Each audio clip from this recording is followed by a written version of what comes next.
Hey guys, Peter here to tell you about the latest from Wardruna, Birna, out January 24th on by Norse and Sony Music. The album has 10 tracks, 72 minutes in length, and this is the band's 6th full-length studio album. They are a Norwegian folk band. Now, the design of this record is perhaps the element of the album that feels the simplest, because it has a very straightforward approach. And that straightforward approach actually makes the album feel in its entirety to be quite shorter than what it actually is, because it also has a very immersing experience.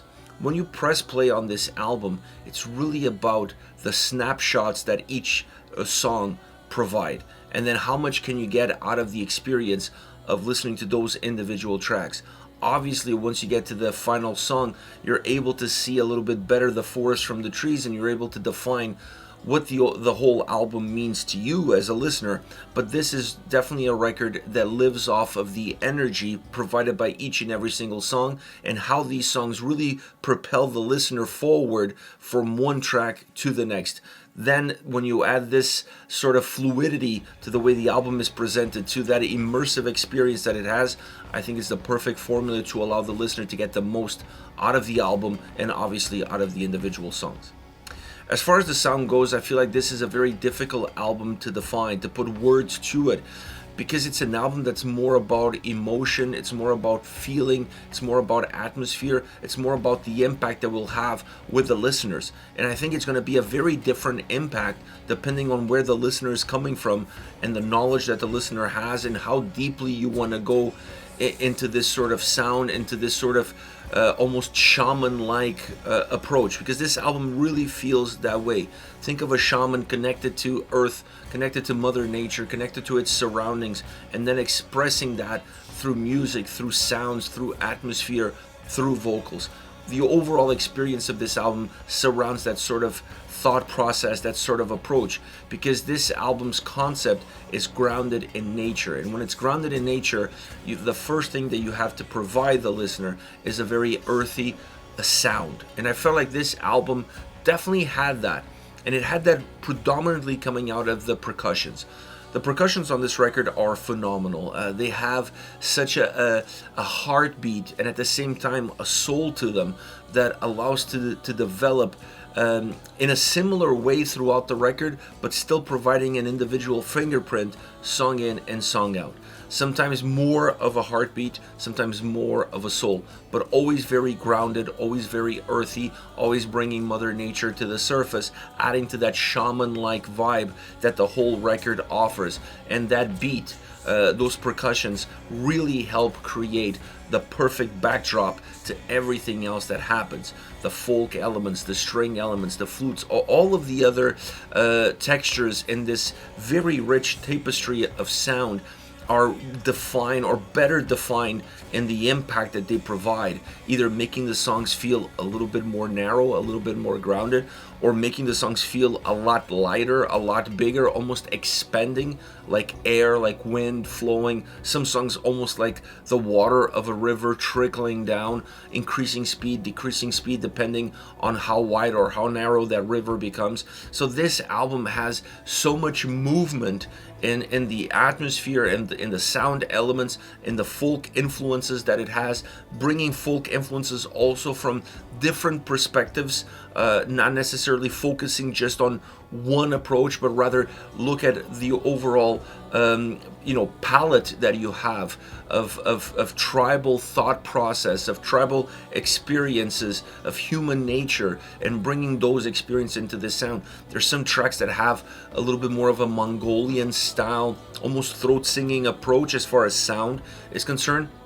Then you have some that are more Norse influence. You have some that have some Japanese underlining in terms of the folk nature of Japanese sound, and the impact that could have on a song. So there's a lot of textures, there's a lot of different vibes, there's a lot of different sounds, but the percussions and the impact that they have throughout the entire record is undeniable, really helping set the tone, really helping create that shaman nature connection, and then grounding the album extremely well throughout its entirety. And that to me is one of the elements that really rose to the surface as far as the overall sound perspective is concerned.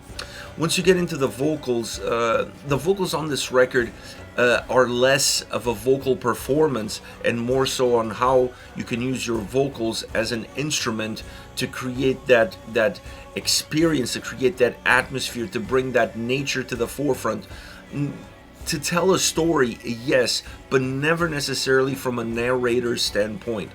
The vocals have a lot of backing vocals, there's a lot of choirs, there's a lot of fluidity, there's a lot of movement, a lot of ebbs and flows, but I always felt like the vocal performance on this record alternated from a more atmospherical impact style driven performance to one that is helping to define the story without necessarily narrating it.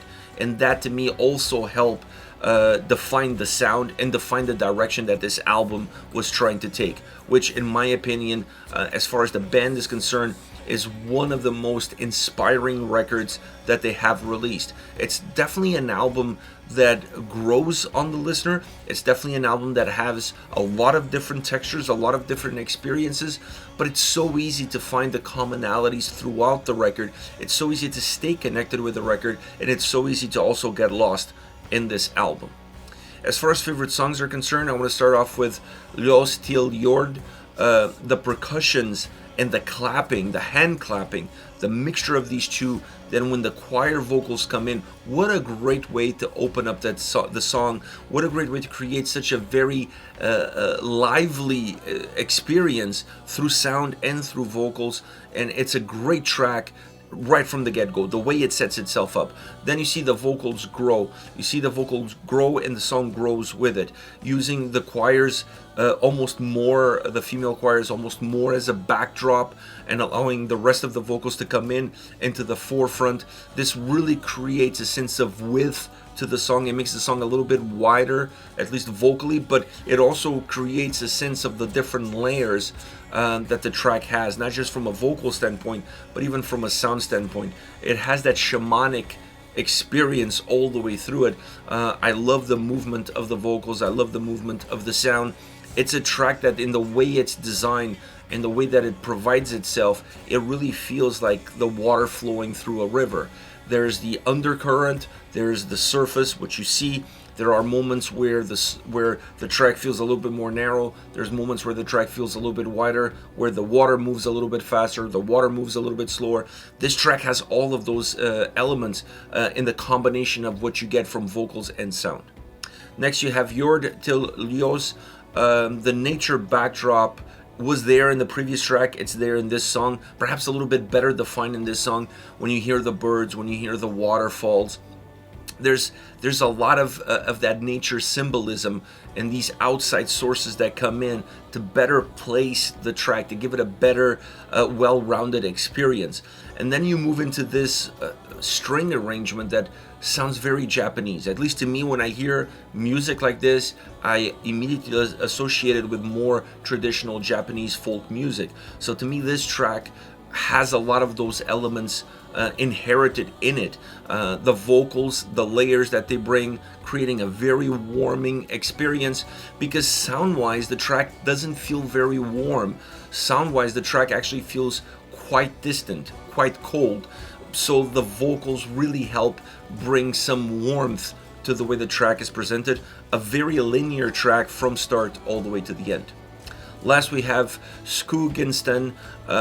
Once again, the percussions, powerful on this track, really powerful. And I felt like on this song, they're not just creating the bass line, they're not just creating the grounding effect that we see in so many other tracks on this record.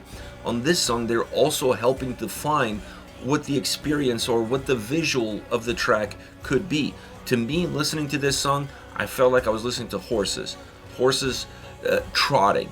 There's a certain trot in this song that's well defined by the way the percussions come along. You honestly feel like it's more of horses, not one horse, but horses trotting versus just being just drums or just percussions or just this heartbeat or this soul of the song. And that to me gave the track a little bit more life. It gave the track definitely a lot more energy. It keeps the song still grounded, but it brings in this Mongolian, almost throat singing vibe. There's no throat singing in this song, at least not that I could detect, but it has that sound experience that you would expect to see on a band like The Who or Tinger Cavalry. Those two bands immediately came to mind when I heard this track from a musical standpoint. Not from a vocal standpoint, but from a musical standpoint. I really felt connected with that that tribal aspect, that trotting. All of those elements are there. Vocally, it's a very strong song. It's a great track vocally. It has two different momentums. It has one that has more of a dark, menacing experience to it that matches really well with that sound that almost goes into what you expect to hear on a song like this as far as throat singing is concerned. And then you have the more clear, more open, more brighter vocal approach that definitely changes the dynamic of the track, and it also impacts the sound on the song and the experience that comes from that same sound. Super interesting song, a track that has so much dynamic movement on vocals and on sound that is just memorable all the way throughout. This is it, Wardruna with Birna, out January 24th on By Norse and Sony Music.